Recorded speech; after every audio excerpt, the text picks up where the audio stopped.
Hello and welcome to the Fantasy Life Show. Happy Friday, everybody. I'm your host, Ian Hartitz. It is a great day to be great. And it's a great day to break down not one, not two, but three football games that occurred over the last few days during a hopefully great holiday season, as well as getting some rankings and injury situations to be aware of ahead of championship weekend. That's right, we made it. So hopefully those squads are still alive and well. And if not, well, we will try to get them that way by the end of the show. And by we, I, of course, mean myself and none other than Fantasy Life's finest, Dwayne "The Rock" McFarland, who decided to check his best ball teams for the first time in weeks. And yeah, Dwayne, yeah, you're pretty good, man.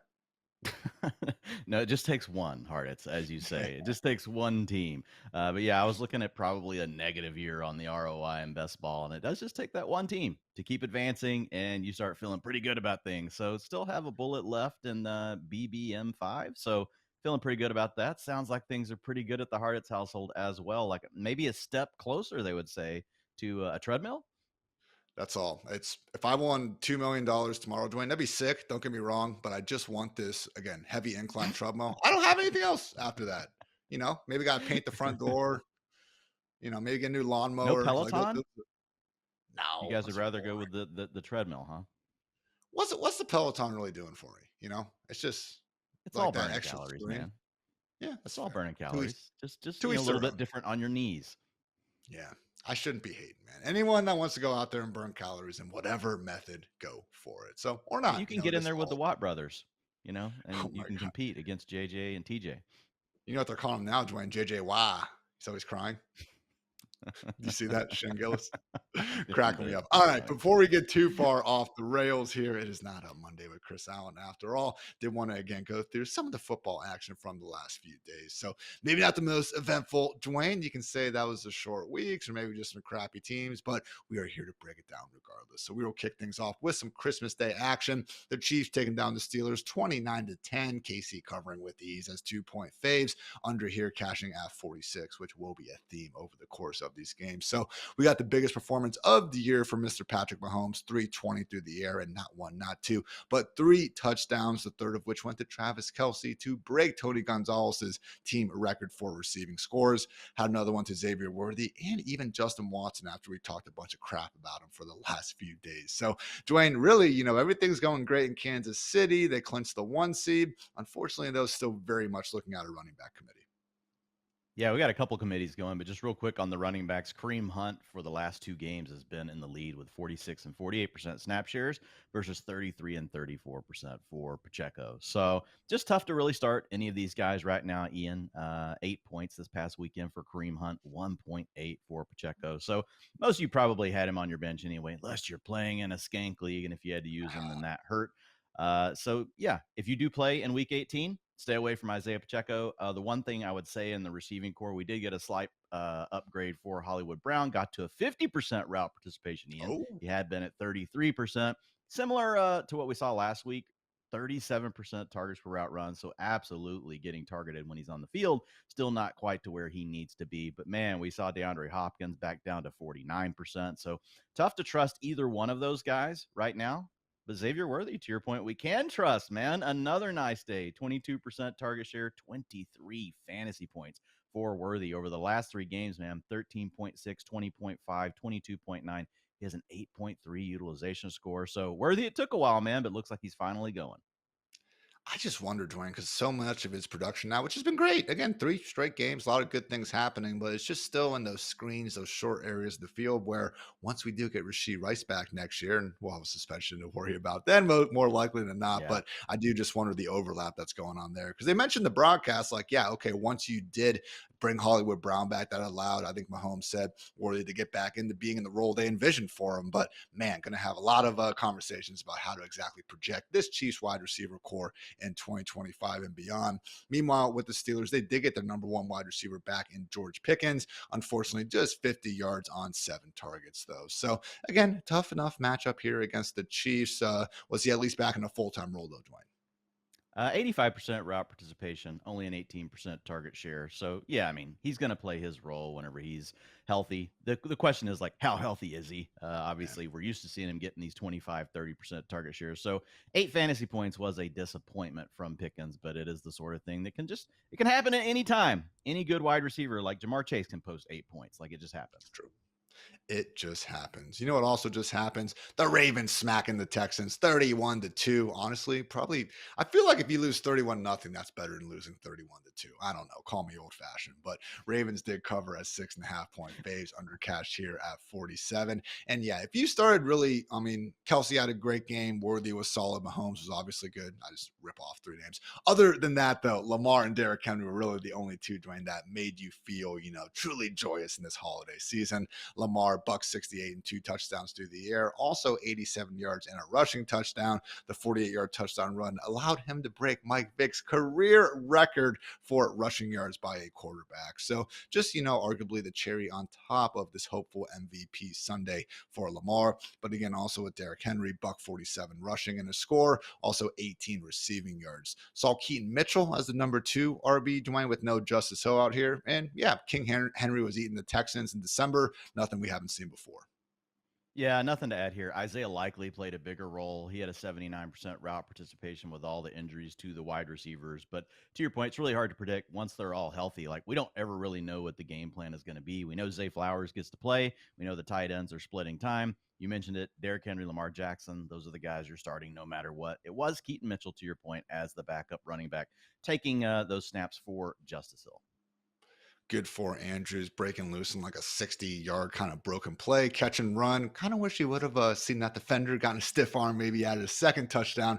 He did find the end zone later, though. Again, pretty much left wide open in the end zone. So also another one to Isaiah Likely. And that was your typically awesome Ravens offensive performance. Unfortunately, the Texans could not get anything going, Dwayne. And I understand the offensive line isn't helping, and CJ Stroud's had 2 of his top 3 receivers out, but more than a few occasions, man, of him just actively missing wide open targets. Didn't get much help on the ground. Joe Mixon just 26 yards on 9 carries, and really, unfortunately, emerging as the kind of fantasy playoff bust of these past 3 weeks. But yeah, another, sad, disappointing chapter in the 2024 Texans season, even though, they're like 9-7.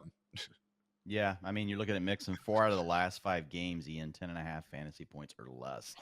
This was his lowest snap share since. Why am I recapping this to make people feel bad? But maybe you got a week 18 and you want to think, God, do I start Joe Mixon? But he had a 48% snap share. That was the lowest that we've seen from him since week 6. So some of that comes down to the game, getting blown out. Texans are already in the playoffs, so later in the game, you're not going to be on the field. So wouldn't worry about it too much if you're playing on week 18. It's just been a brutal stretch as far as tough matchup after tough matchup. We've talked about this before. Any one matchup in isolation, unless it's just outlier bad or good, like, we don't really talk too much about it. But when you look ahead at a schedule like what Mixon had, where you've got multiple tough games in a row, that is something that we probably need to think about a little bit more in the future, because he had a few outlier bad matchups. This being one of them. Ravens are really good against the ground game. Yeah, and otherwise, man, no one really could pick up the slack except Dalton Schultz. No, wait, he had I 21 knew you were going to say this. as well. So How'd you not lead with I'm that? I know, man. I should have started the show with it. I'm trying So to be it nice. is what it is. Hopefully, again, you have plenty of more firepower to overcome those Mixon and Nico duds. Let's close things out with some Thursday night action. The Seahawks took down the Bears 6-3. Hey, keep your head up, though, Chicago. You guys did cover as 4.5 point dogs. Under did cash here at 42.5.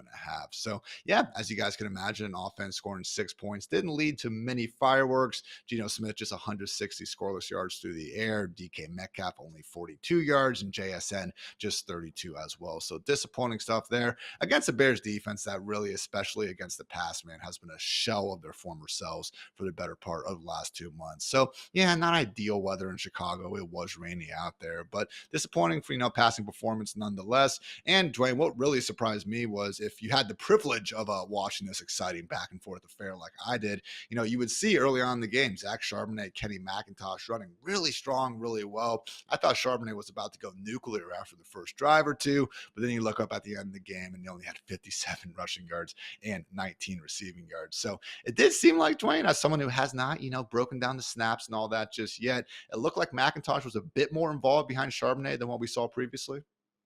No, Charbonnet still really had the same role he had as before. He had Okay. 79% snap shares in weeks 14 and 15. He was at 76% this week. So 60% of the rushing attempts. But yeah, McIntosh is clearly the running back two in these games where we don't have Kenneth Walker, who's now obviously on IR with the high ankle sprain. So McIntosh, yeah, looking like the running back two. Charbonnet, full-time role, just didn't come through in the fantasy box score like some of those games we saw earlier in the season where it just felt like he was destined for 20 fantasy points, but definitely getting the opportunities.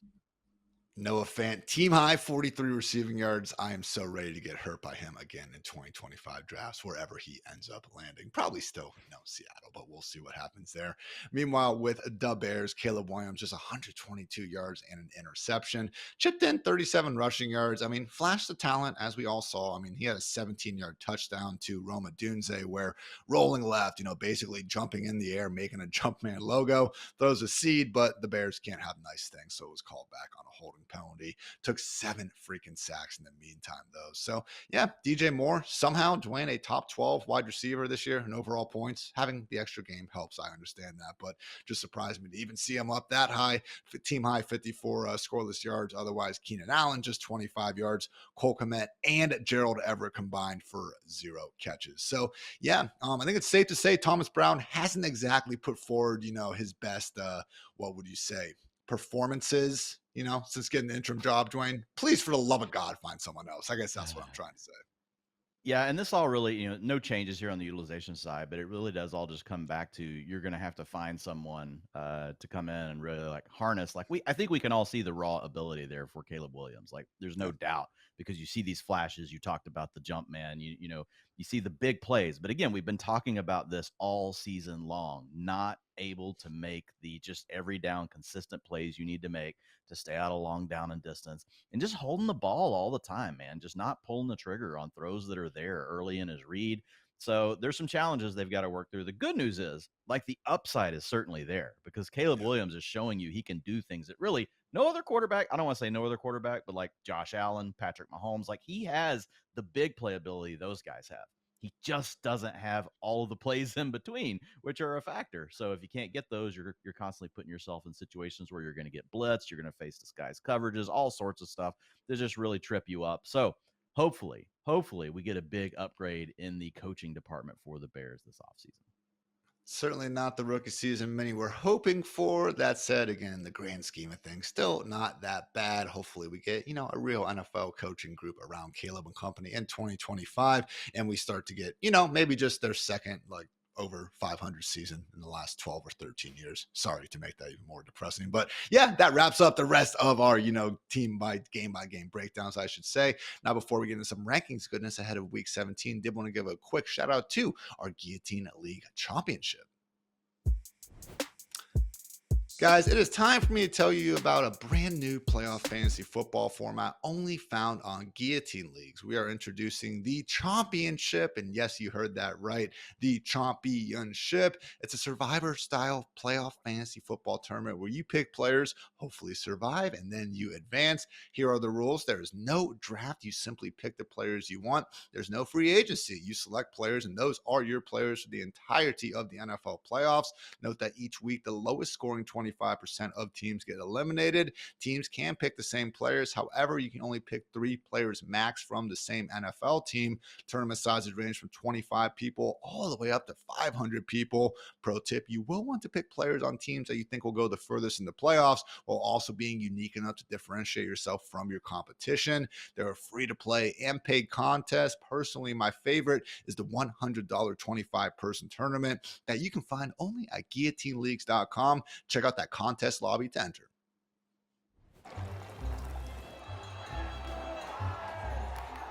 Even if you score, always stay hungry. No matter how hard you football, it's easy to Sunday.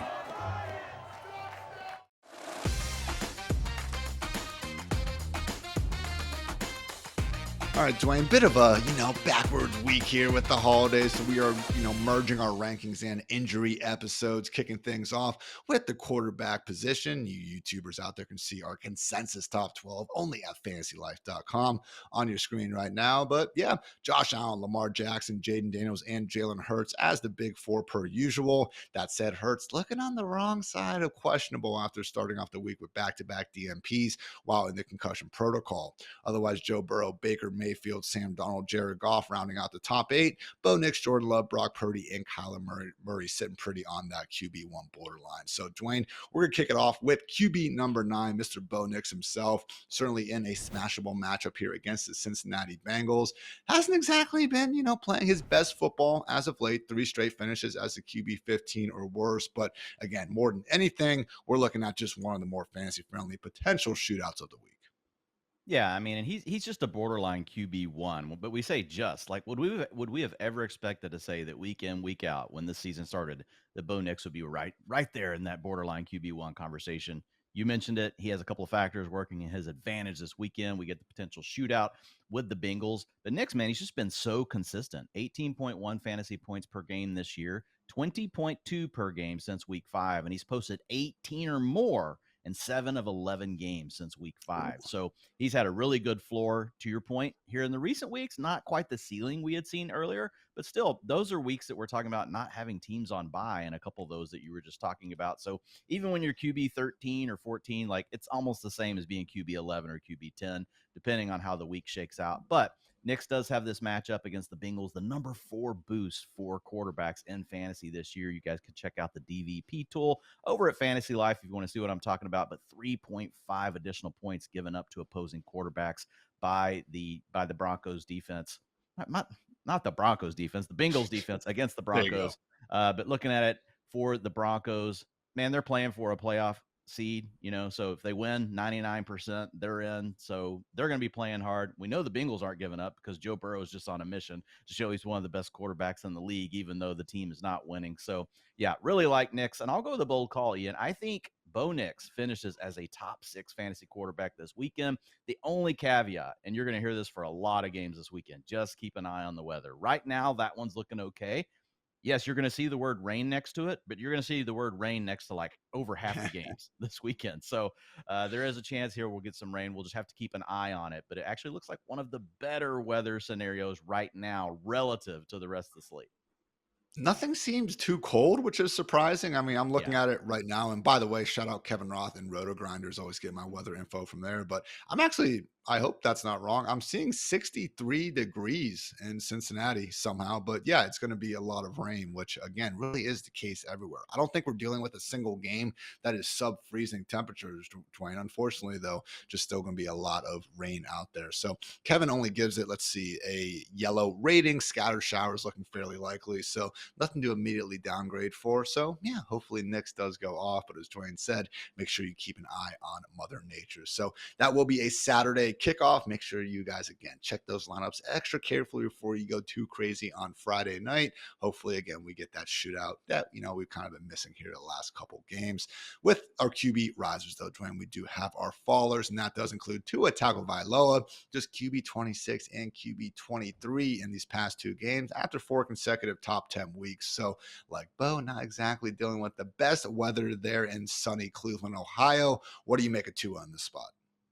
Well, in this one, we're much more worried about the weather, and that's the challenge here for Tua. This sounds like we're probably going to have, right as of right now, and things change quickly. You guys know how the weather works, but it looks like this one could really be a soaker. Where it says chance for rain for the Broncos, this says, oh, it's going to rain. Like rain is definitely happening. It's just a matter of how much, but it sounds like it could be really tough. We also had Waddle not practicing on Wednesday. So I just think there's enough going on here. You've got a Dolphins offense not playing at 100%. We've got a Dolphins offense potentially playing in a massive downpour. I would just rather stay away from Tua. I still got him as a borderline QB1. He's high in QB2 this week, Ian. He's in a tier of players there, but I push him to the bottom as a tiebreaker due to the weather. You know how these games go. When it gets absolutely soaked like this, and you also have the chance for some wind in this one. So even though it's not going to be like super cold, for the Dolphins, the chance for wind is the other thing that just really scares me around this one. Right now, looking at 14 mile per hour winds. Around 15 is where we start to care. 20 is where we really care. But again, you'll see things like this, and then you'll see, oh, gusts up to 30, miles per hour. Gusts not as important, but if we get to that 15 to 20 miles per hour sustain, that's where the data starts to tell us it does matter. But then once you factor in rain as well, it's a pretty gross game, Ian. So for me with Miami, the good news is they still have a slight chance to get in the playoffs. It's the slimmest of slim of hopes. I don't know what the chances of that actually not mattering by the time they play, because they have a 3:00 kickoff. Hopefully it's still in play and we have something pushing them, because this could be pretty gross. Dolphins Browns current game total just 39.5 points. For reference, that is the same as this Mason Rudolph versus Mac Jones game we got going on in Jacksonville. So yeah, not exactly expecting too many points to be scored there. Still been a good season for Tua. I'm not trying to throw the guy under the bus. I mean, QB7 in EPA per dropback, QB9 in completion percentage over expected. But yeah, especially again, given that we aren't positive Jalen Waddle is going to be back, tough to be too excited about this Miami offense. Again, going into probable porous weather conditions. So he is my QB 17. I believe you have him QB 16, something like that, Dwayne. So yeah, guys like Justin Herbert, Kyler Murray, Anthony Richardson, Brock Purdy, all starting them ahead of Tua. So that was our quarterback goodness. Now we got plenty more with running backs, wide receivers, and others. First, though, a quick word to our friends over at DraftKings. Grab your favorite team's jersey and some snacks and head to the couch for another Sunday of action-packed football. And you can get even closer to the action with my partners at DraftKings. Right now, all new DraftKings customers who bet just $5 will get $150 in bonus bets. If your bet wins, all you have to do is download the DraftKings Sportsbook app and sign up using the promo code FantasyLife. The crown is yours. That's right. New customers get $150 in bonus bets if your bet wins after betting just $5. If sports betting is not yet available in your state, don't worry. You can still join in all the fun with DraftKings Daily Fantasy and have the shot to win cash prizes. Download the DraftKings Sportsbook app now. New customers use the promo code FantasyLife and bet just $5 on any wager to get $150 in bonus bets if your bet wins. That's promo code FantasyLife only at DraftKings Sportsbook. Back to our rankings, risers and fallers presented by our friends over at DraftKings, of course. Now showing our running backs here that, again, you can find the full rankings for over at FantasyLife.com. But, of course, Saquon Barkley in his chase for Eric Dickerson's single-season record, sitting pretty up there at number 1. And Jahmyr Gibbs with Dave Montgomery's sideline not too far behind at number 2. Bijan Robinson, Chase Brown, Derrick Henry obviously already did his king stuff, and Kyron Williams rounding out the top 6. So Bucky Irving, Zach Charbonnet, James Cook, other running backs that we do have sitting pretty in the top 12. And yeah, guys, honestly, again, incredible this year, the kind of overall running back performances that we've had. Guys like Breece Hall, Brian Robinson, even Jerome Ford in other years I really could have seen cracking the top 10. For now, they're rounding out our top 18. Now more so towards the RB2 borderline, we do have Tajay Spears ahead of Tony Pollard. We'll see if Pollard's going to gut it through that ankle injury. Also Tyron Tracy and Rashad White, who again, not feeling all that great about, but because of their good matchups, still tough to get them out of the top 24. But Dwayne, I mentioned Rashad White. Let's face it, he is the number 2 banana in Tampa Bay right now, because this has turned into Bucky Irving's backfield. And why not? 4th in missed tackles forced per carry this year, 1st in yards after contact per carry, now set up brilliantly against the Panthers. Can fantasy football just make sense for 60 minutes and we get a smash spot out of Bucky here, Dwayne? Yeah, man, I think we're going to get it. You're playing against the Panthers. We'll talk about them more just in a second. But to your point, like, it hasn't fully become, his backfield. He's still sharing time with Rashad White. We're still seeing a little bit, from Sean Tucker as well. But like Bucky Irving at this point, like, he's like Chan from last year, right? Not in a full-time role, but man, looks so good. And every time he gets his touches, like, he does the most with them. Going back to like Alvin Kamara when he was a rookie and wasn't in that full-time role. And heck, he was in that kind of role for a few years and still producing these massive fantasy outputs. And that's really where Bucky Irving's at right now, right? He's just one of these guys that, even though he may not get like a 70% snap share every week, even in those games where he only gets 40% and he might only get 13 to 15 touches, he still has a chance to really come through for you in a big way. It's like the opposite of Najee Harris. Najee Harris, you're like, man, if I get 12 touches, I am screwed. But like, you're thinking, but I could get 20. If I get 20, I get a boom game from Najee. With Bucky, you can get your boom game on 12 touches. So But to your point, in this last game, and we did have a critical fumble at the end of that game from Rachaad White that really iced that game for the Cowboys. But if you look at Bucky Irving in that game, Ian, he did have 59% of the snaps, 70% of the team's rushing attempts. Now, how much of that ties to getting back from being healthy? He had the back injury he was dealing with a couple of weeks, versus was it just an issue where they're riding the hot hand? If it's a hot hand thing, how do you not just keep handing the ball to Bucky Irving like all the time? I've never seen a hotter hand in my lifetime. So when you look at him in 4 out of the last 5 games, like I mentioned, 21.3 fantasy points per game, but last week a 7.7 utilization score. So regardless of how many touches he gets, you want him in your lineup, but there is a chance, and you do get that full workload. And if you do, man, against this defense with the Panthers, you're giving up the largest fantasy boost to opposing backs, 8.3 additional points to opposing backfields per game by this Panthers defense versus what their opponents typically get. So it's a massive, massive boost. We know the Bucks need to win, Ian, to keep their playoff hopes. It's funny, man. Just a week ago, how quickly things change. The Bucks were sitting there in that 3rd seed. Now they're sitting there, and really Atlanta controls their own destiny in that division. But with the win, it is a big boost for the Bucks. So I expect to see a big game from them. Panthers have been an absolute smash spot. So I'm thinking 125 plus yards, probably like, I don't know, 10 touchdowns. Does that sound about right from Bucky? Now, I think you're getting at least 1 touchdown. It's just a matter of if it's a multiple touchdown game for Bucky Irving. You guys heard the man. 10 touchdowns for Bucky Irving. Anything less, and we will be calling Dwayne a fraud. But yeah, just regarding the workload, he's had, let's see, in his last totally healthy 5 games, 16, 18, 28, 17, and 19 touches. So I understand he has been better than Rachaad White this year, but really he's been better than almost any running back. And yeah, I don't think necessarily given this sub 200-pound dude, 25, 30 touches a game is necessarily great either. So I understand the last touch we saw Rachaad White have did not go very well, but still has been playing, fairly good football, particularly relative to the last few years this season. I'm not too worked up about, again, that split in Liam Cohen's top 5 scoring offense. So we'll see what happens. But yeah, against the Panthers, might not need more than 12 or 15 touches to go ahead and make some big fireworks go off anyway. Talk about a faller, though, Dwayne. That is going to be Cowboys' own Rico Dowdle traveling to Philly for a tough matchup against an Eagles defense that has only allowed 120 yards once since week 2. And that was against the Ravens, which, shocker here, get ready. Don't exactly think the Cooper Rush-led Cowboys are bringing the same threat as Lamar Jackson and company. Yeah, with no CeeDee Lamb now. So it's just there's not a lot to like here about the Cowboys in this matchup. They played really hard last weekend. Hat tip to the coaching staff and everyone keeping everybody playing, even though the playoff hopes were dashed. I mean, you're professionals getting paid a lot of money and people paying for your tickets, so maybe you should just play anyway. But Talk to the NBA. I know. But when we look at Rico Dowdle, it's against the Eagles, man. This is an outlier tough matchup as far as fantasy boost goes. It's the toughest matchup for running backs.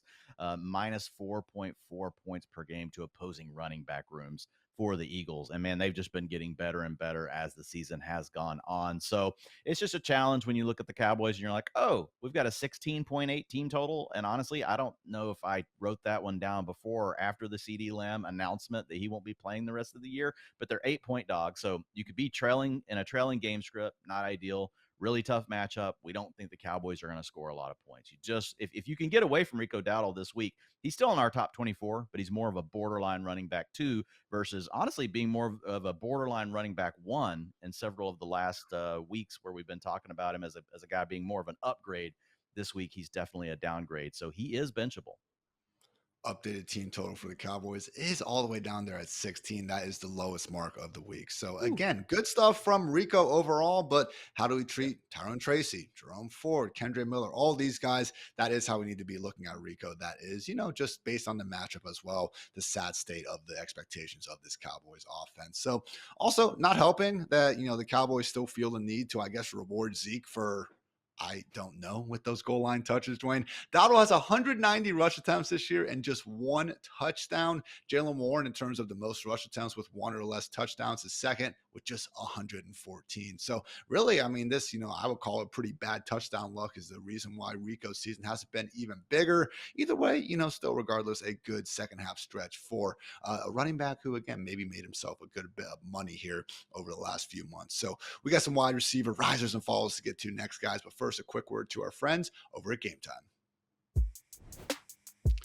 Dwayne, we both know there's nothing like being at a game in person, especially around the holidays. Yeah, going out in some of that freezing football weather might not be for everyone, but man, it does look like a good time. And personally, even though I've seen some, just tough ones over the years, I still remember that stupid Michigan State kicker windmilling after beating the Buckeyes in 2015.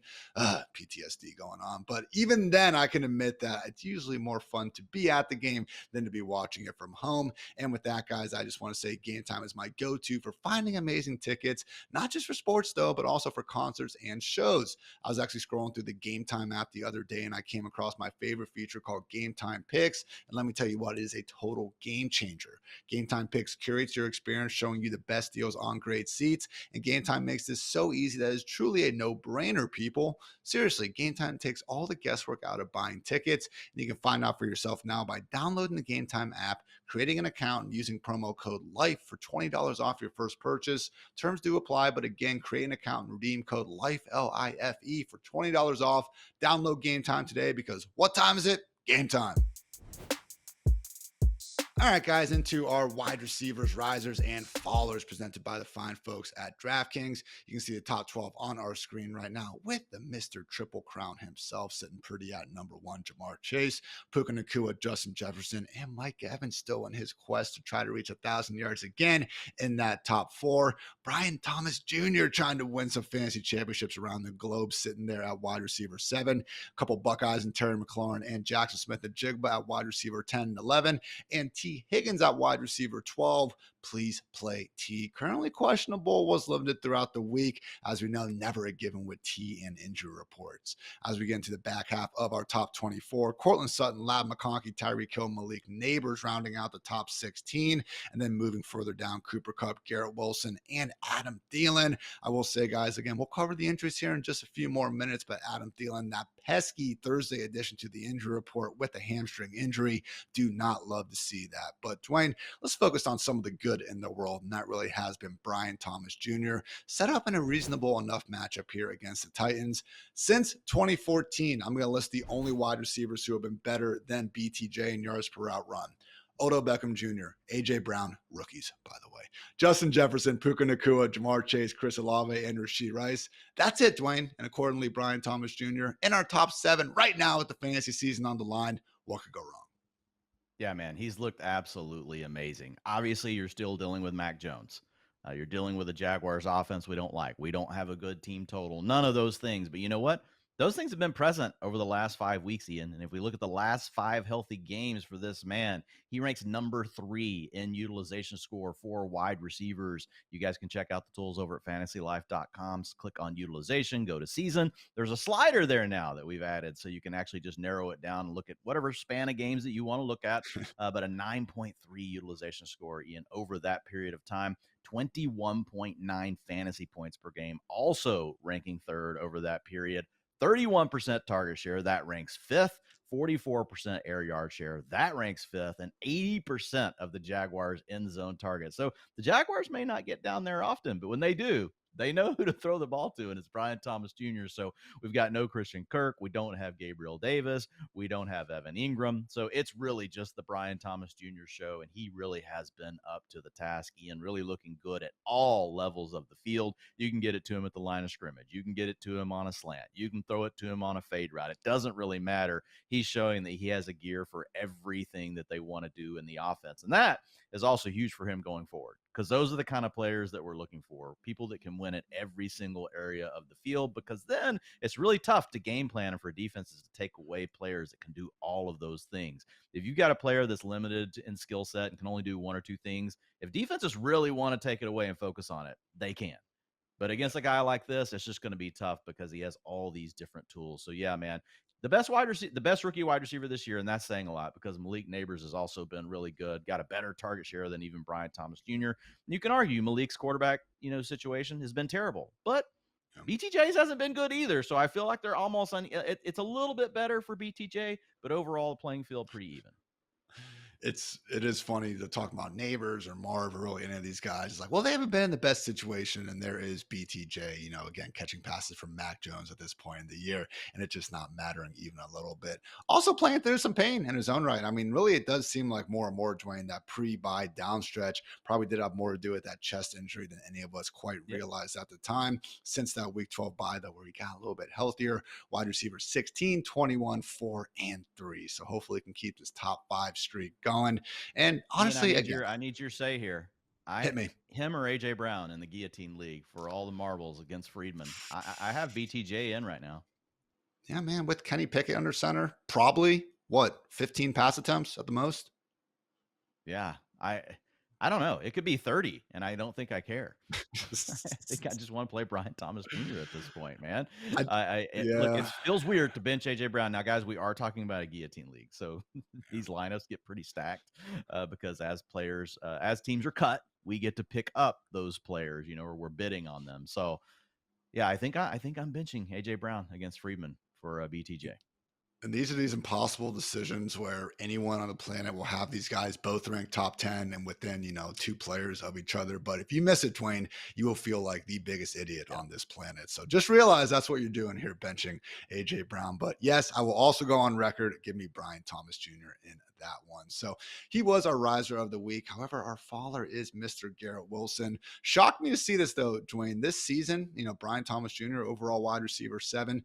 Garrett Wilson, overall wide receiver 8. So there's like a 16-point fantasy point difference with them. Unfortunately, haven't seen that version of Garrett in quite some time. Had an overall wide receiver 2 finish back in week 9, that crazy catch he had against the Texans on Thursday night. Since then, has not finished better than wide receiver 18, and that was actually his only finish inside the top 24. So really, I don't think Garrett has fallen off. Saw him absolutely torching Jalen Ramsey in one of those games. But more than anything, Dwayne, we have seen Aaron and company lean this passing game a bit more in the direction of Davante Adams. Yeah, so you've got Davante Adams as major target competition, and it could swing back to Garrett Wilson. But the bigger thing is, it's just also a very inconsistent offense. Now, Rodgers has been better here as of late, but we've also seen him come out of a stretch like this early in the year and just turn into a complete pumpkin and not do anything. You got a motivated Bills team that's going to be wanting to win. They want to keep their playoff seeding where it's at. So, look, I do think that Aaron Rodgers and these guys are going to come out and play hard. I have no doubt about it, but it's going to be a motivated Bills team. And this is another one of those games, Ian, where it could be really bad weather against Buffalo. So that's the other thing to keep an eye on. So it was just too much for me to find a way to be like, okay, I got to force Garrett Wilson to a spot in the ranks. When people see it, they're going to want to start him. I really intentionally wanted to put him in a range where it's like, hey, look, you're not having to bench Garrett Wilson, but you shouldn't have massive confidence. He's really more of a low end, I'd say borderline wide receiver 2 this weekend. I think you might have even had him outside your top 24, more like 25. But a lot of our rankers are right around that range with Garrett Wilson. And again, to your point, I think Garrett Wilson's still a good player. I think he could certainly come through. Things could flip, and he could be the guy getting the work instead of Davante Adams. The problem is we just don't know when that's going to happen. And right now, Adams is playing really hot. So it's tough to have a guy like Garrett Wilson, especially if you have a BTJ. There's a lot of guys like Ladd McConkey. I'm starting him over Garrett Wilson. So there's just a lot of players that you actually would have taken later in your draft than Garrett Wilson that I would be starting over him this weekend. Jordan Addison, Cortland Sutton, Juwan Jennings, other guys that Dwayne and I do both have ranked ahead of Garrett Wilson right now. As always, though, we invite you guys to go check out FantasyLife.com and our Start Sit tool specifically to help answer all those tricky questions you got ahead of Week 17. So again, those were our wide receiver rankings and risers and fallers. Now, though, let's get into the tight end position. Obviously feeling great if you happen to already start Travis Kelce. Came through with his biggest game in weeks. Also didn't have, the worst performance performance from Dalton Schultz. Actually, no, it was a pretty bad It performance. was, Funny Ian. how Why are you that trying to be nice happened. to Dalton Schultz all of a sudden? I'm not. I was trying to crap on him, but in a clever way. So don't worry about me. I got this. Brock Bowers, Trey McBride, George Kittle, and Jonnu Smith sitting as the top 4 players. Sam Laporta and Mark Andrews rounding out the top 6. So maybe TJ Hawkinson, David Njoku, Hunter Henry could come through after, again, those top 10 or so guys. So you guys see how rough it does really get. I mean, anytime you got Schultz cracking the top 12, you know it is a rough week for the tight end position. That said, Dwayne, if you are looking for maybe a bit of a diamond in the rough here, JuJu Okono for the Tennessee Titans coming off back-to-back top 6, finishes. And again, in a matchup against the Jaguars where winnable enough on paper. And I think we can accept it at this point, even if Mason Rudolph doesn't have the same flair or meme-worthy turnovers as Will Levis, he is a bit more consistent when it comes to trusting his pass catchers. Yeah, and over these last 2 games, JuJu Okono, man, an 8.3 utilization score. That is really good.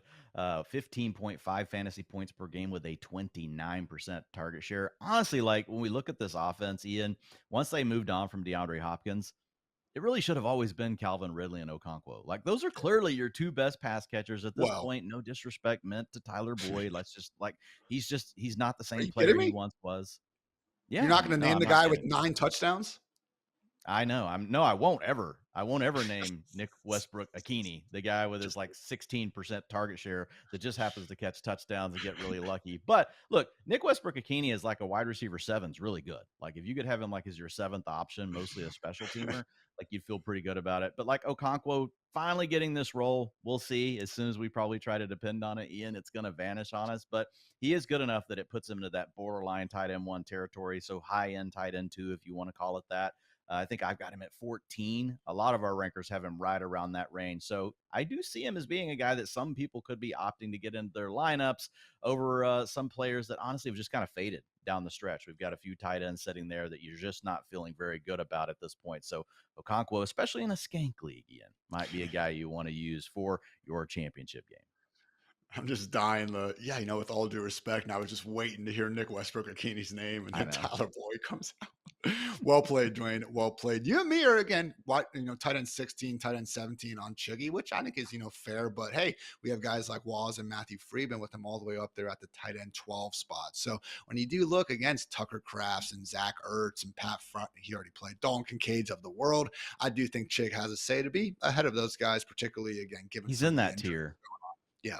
100%. Yeah. So mentioned injuries, and we do have that for Tucker Craft and more. And with that, Dwayne, let's go ahead and get into these positions. So had to get a lot into the show. It's not going to be as in-depth position by position. Do have plenty to get through, though, and I'll be throwing to Dwayne for some of the more important issues. So starting off at quarterback, note that Josh Allen and Aaron Rodgers practicing in full and presumably good to go for their matchup against each other. I know Allen's right elbow and right shoulder was looking concerning. He basically said he got hit in the funny bone, which led to that really weird, pass. Just really couldn't feel his hand as he was throwing the ball. Luckily, seems like that is no longer a problem.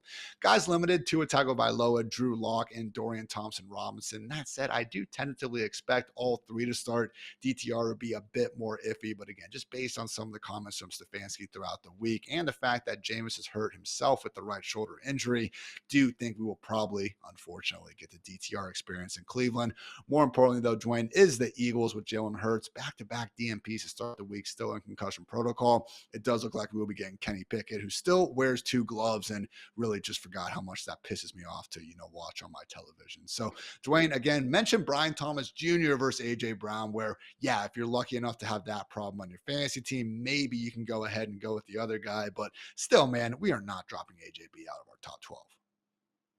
No, and what's funny is like we obviously like Hurts, and like that's the guy we would like to see under center for the Eagles. But what you lose as far as like potential upside for the offense, you pick up. I think you actually might get a few more passing attempts just because Pickett won't turn some of those dropbacks into scrambles, which is what Jalen Hurts is going to do. So I think the targets will probably be pretty similar, maybe slightly even better for A.J. Brown if you don't have Pickett. Again, we want Hurts. I'd rather take the upside of the offense, but I do think with Kenny Pickett back there, you might get an extra target or 2, just enough to help offset it. So still going to be a top 12 player for us no matter what. It just comes down to there are some tricky guys, Ian. So I'm starting Brian Thomas Jr. over A.J. Brown, period. Starting Devontae Adams over him. Then I think you get to a range. Terry McLaurin. I'm guessing you're going Terry McLaurin over AJ Brown because you are a Buckeye. Yeah, he's also really good at football, Dwayne. That He one's is very close. good. I have McLaurin at 10. I have him one spot behind AJ Brown. But if we had Pickett, I probably would lean to McLaurin, push him one spot above. Got to keep an eye on that weather again, folks. Weather all over the place. That game, Washington Atlanta, could also be a really nasty one. So, and that could be your tiebreaker where you might have to decide. Obviously, Jackson Smith and Jigba's already played. I'm starting AJB over T. Higgins. I'm still starting him over Cortland Sutton. So I think the main ones, Brian Thomas Jr., Terry McLaurin, I would start those guys over AJB. Pretty much everybody else, we're keeping still AJ Brown ahead of all the rest as a low-end wide receiver one. Meanwhile, Devonta Smith coming as my wide receiver 28, your wide receiver 26. So pretty much the same page there. Would be starting him ahead of guys like Adam Thielen, Calvin Ridley, Jameson Williams, perhaps Khalil Shakur. Again, weather is going to be a major tiebreaker in a lot of these decisions. Only other quarterback situation to keep a good eye on. Anthony Richardson has not practiced this week due to a back and foot injury. However, Colts beat reporter Stephen Holden has reported there's optimism he plays. So yeah, Dwayne, if we do happen to see Richardson out of the picture, not good for everyone out there, trying to start Anthony Richardson, but really would, as we've seen throughout this season, be a nice boost for Josh Downs and Michael Pittman. Yeah, I mean, if you have Flacco under center, Josh Downs turns into a wide receiver 2. He's a boom bust wide receiver 4 with Richardson. Pittman probably turns in still more of a borderline wide receiver 3, gets his targets, but man, Pittman just hasn't been right all season, even though he's been getting the targets. So still better, though, than a wide receiver 5 if you got Anthony Richardson. So both move into startable territory depending on how large your league is. I would say Josh Downs gets closer, though, to that must-start territory. If we do have Flacco under center, Garrett Wilson's right there at wide receiver 22. You starting Downs ahead of him?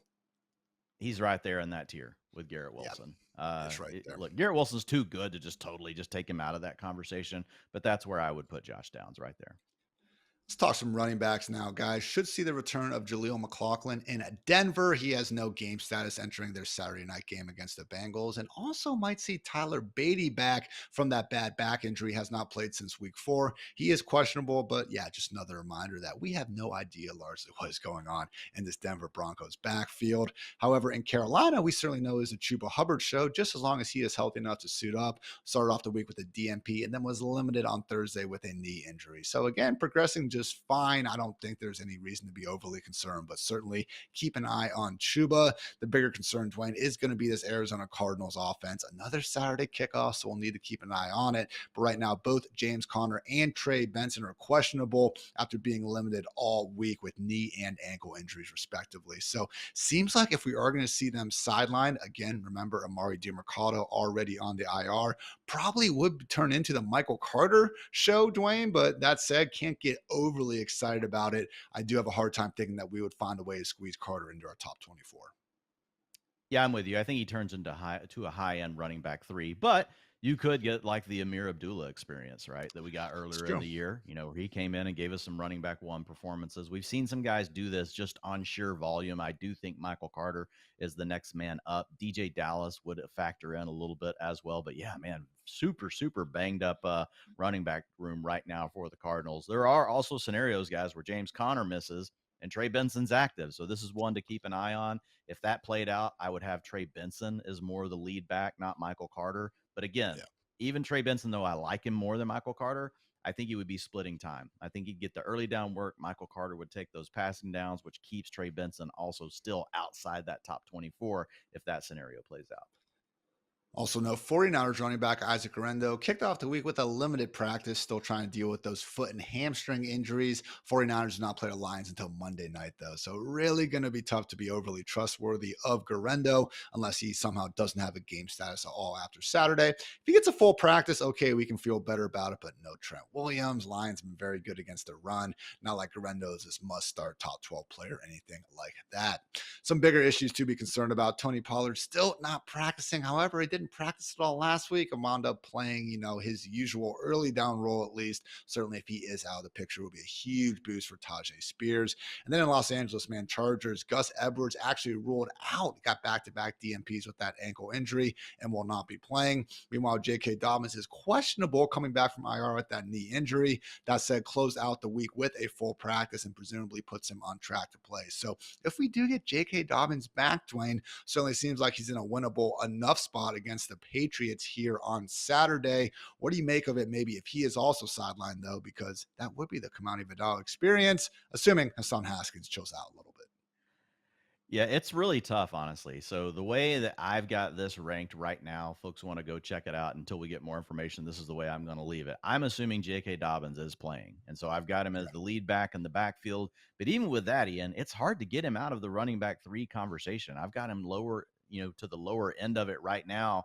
Unless we just really feel like he's going to come in and take over that full workload. I just think it's a situation where they could ease him back in. They could use all 3 players. So I still probably need to move him up a little bit more. So like I'd use him over Travis Etienne.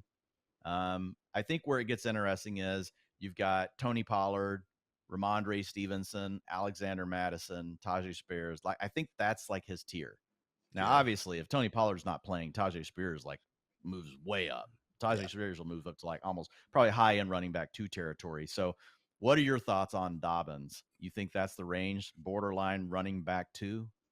That's the range. I just don't think he's walking into this 80-90% snap. I don't either. I think Vidal will take some of the pass down work, and God forbid Dobbins does get downside the 5, and we probably get Hassan Haskins doing Hassan. How high would you move Vidal if Dobbins doesn't play? Because we have seen these players returning from injuries put in a full practice and not play. Jerome Ford's RB21, Brian Robinson's RB20. I definitely wouldn't play him over Brian Robinson. Yeah, I'm with you. Because I still think there's a chance they would feed Hassan Haskins the early down work and that Vidal stays in. So it's pretty tricky. Now, Vidal is the bet you would want to make. I do play in a skank league, folks. For the record, I had to pick up Hassan Haskins because I have Kenneth Walker and David Montgomery out for my championship game. So, yeah, we'll keep an eye on this one. But I really don't want to play Hassan Haskins no matter what. But that's how bad things are. Also, no Giants running back Tyron Tracy not practicing with an ankle issue. Could be a nice spot start opportunity for Devin Singletary. Of course, David Montgomery and Alvin Kamara not expected to play.